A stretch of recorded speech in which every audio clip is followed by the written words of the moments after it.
Kali ini saya masih mau bicara tentang kaitan antara sepak bola dan olahraga secara umum dengan kepentingan politik tertentu. Karena saya kira masih banyak pihak yang marah-marah, tidak setuju, dan bahkan menghujat ketika urusan sepak bola dan olahraga itu dikait-kaitkan dengan urusan-urusan politik. Karena kita semua juga cukup meyakini olahraga ya olahraga, politik ya politik. Politik itu ya urusannya partai, politik itu biasanya dibicarakan di parlemen, politik itu dibicarakan di pilpres, di pilkada, dan kemudian pemilihan anggota dewan. Itu politik. Begitupun sebaliknya, kalau lagi main bola jangan ngomong politik, kalau lagi ngomong politik jangan ngomong bola, dan kira-kira begitu jalan cerita sederhananya. Dalam konteks itu, saya kira tidak ada perdebatan apapun ya untuk memisahkan persoalan politik dengan persoalan sepak bola dan olahraga secara umum.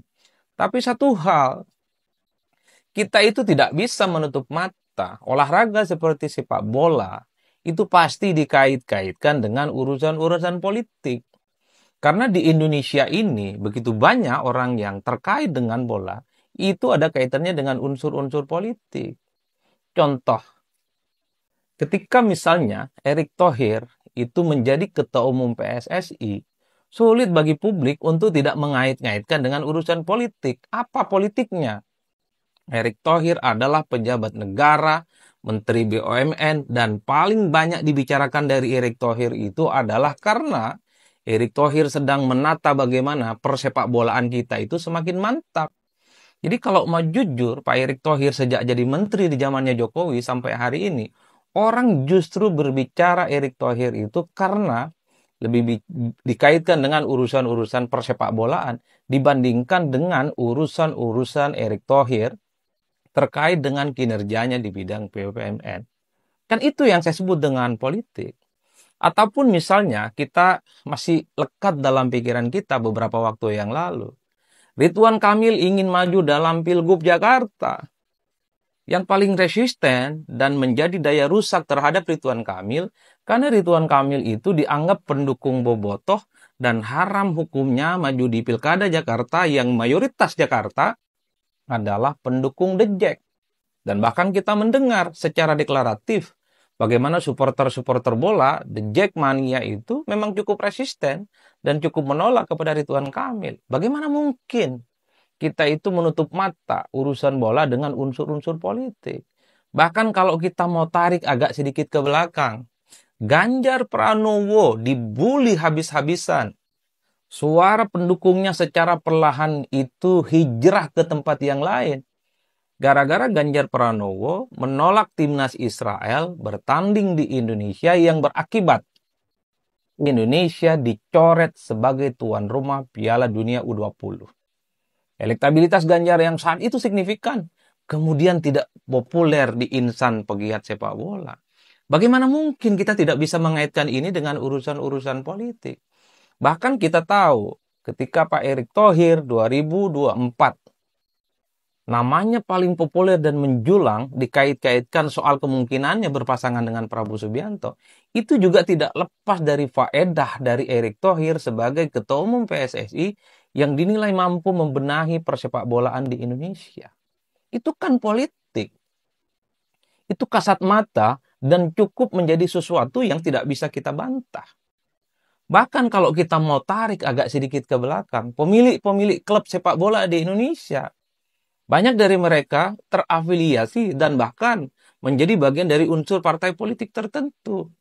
Pemilik Madura United, Pak Ahsanul Kossasi, saat menjadikan Madura United sebagai salah satu tim sepak bola papan atas, posisinya juga adalah sebagai orang yang masih aktif di partai politik. Itulah yang saya sebutkan, sulit membayangkan bagaimana melepaskan urusan-urusan politik itu dengan urusan-urusan olahraga, terutama sepak bola. Bahkan ada salah satu mahasiswa saya di FISIP UIN Syarif Hidayatullah Jakarta, jurusan ilmu politik, dia menulis tentang bagaimana preferensi pilihan politik The Jack di Jakarta kepada paslon-paslon yang bertanding di Pilkada 2017 yang lalu. Dalam temuan skripsi mahasiswa saya disebutkan, The Jack itu total memberikan dukungan politiknya kepada Anies Baswedan. Kenapa? Karena Anies itu dinilai punya preferensi dan kedekatan dan keberpihakan kepada The Jack secara umum. Termasuk soal bagaimana janji-janji terkait dengan fasilitas olahraga. Makanya tidak mengherankan ketika Anies Baswedan menjadi gubernur Jakarta, salah satu legasi yang dibangun adalah Jakarta International Stadium. Itu kan juga ada kaitan dengan unsur-unsur politik. Jadi bagi saya dalam konteks itu, menghilangkan urusan-urusan politik, kaitannya dengan sepak bola dan olahraga secara umum, itu sulit di Indonesia. Kenapa begitu? Dalam konteks sepak bola misalnya. Rata-rata pengurus-pengurus sepak bola gitu ya, adalah mereka yang juga terkoneksi dengan unsur kepengurusan partai politik tertentu. Kenapa sepak bola menjadi seksi?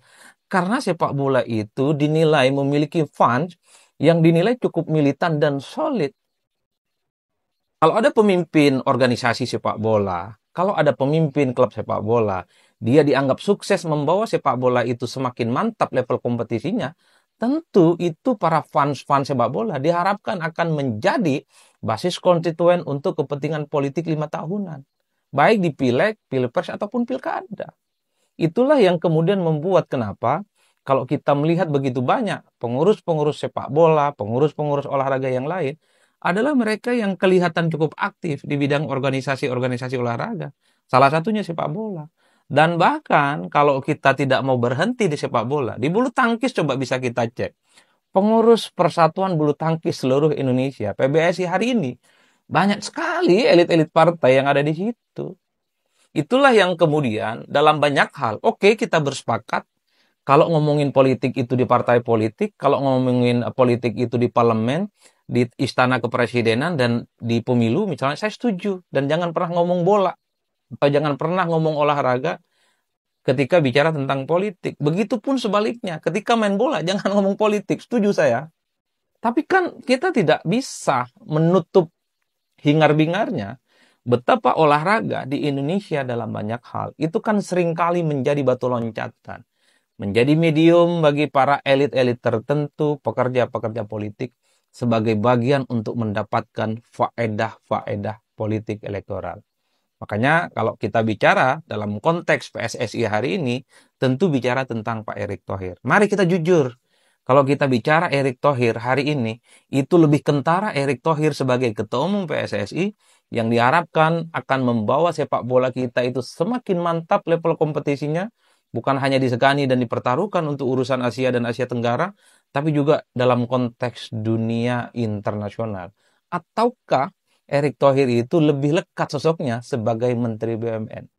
Saya per hari ini melihat wajahnya Pak Erick Thohir itu lebih kentara nuansanya sebagai Ketua Umum PSSI dibandingkan dengan unsur-unsur Pak Erick Thohir sebagai Menteri-Menteri BUMN. Itu artinya apa? Intensi insan sepak bola di Indonesia itu melihat bagaimana seorang pemimpin itu memang dipertaruhkan. Kita tidak bisa meragukan bahwa Pak Erick Thohir bisa mampu menjalankan dua-duanya. PSSI oke dan BUMN juga oke. Kita juga tahu BUMN itu sudah mampu menjalankan bagaimana di negara kita ini menjadi support yang cukup bisa diandalkan. Kita juga tahu kinerja BUMN itu juga mendapatkan begitu banyak apresiasi. Dalam konteks itu menurut saya memang tidak ada yang bisa membantah. Tapi mari kalau kita mau jujur, kalau kita bicara tentang Erick Thohir, lebih banyak dibicarakan suksesnya sebagai Menteri BUMN atau lebih banyak bicara tentang posisinya sebagai Ketua Umum PSSI. Itulah yang kemudian saya selalu mengatakan bahwa persoalan politik dan sepak bola dan organisasi olahraga lain di Indonesia dijauhkan dari urusan-urusan politik. Rasa-rasanya sangat mustahil. Bahkan banyak sekali mahasiswa saya di ilmu politik di UIN Syarif Hidayatullah Jakarta yang menulis terkait dengan unsur-unsur organisasi sepak bola di level daerah, kabupaten, kota, dan provinsi. Pengurusnya itu adalah pengurus partai daerah, dan bahkan banyak juga di antara mereka yang menjadi anggota-anggota dewan yang ada di daerahnya masing-masing. Tujuannya adalah dengan aktif di sepak bola, dengan aktif di organisasi yang terkait dengan olahraga, tentu jejaring politik para politisi itu semakin kuat dan semakin signifikan. Karenanya, ketika Sintayong itu dipecat oleh PSSI, orang kemudian bertanya-tanya, ini adalah menjadi pertaruhan dari politik dan karirnya Pak Erick di masa yang akan datang.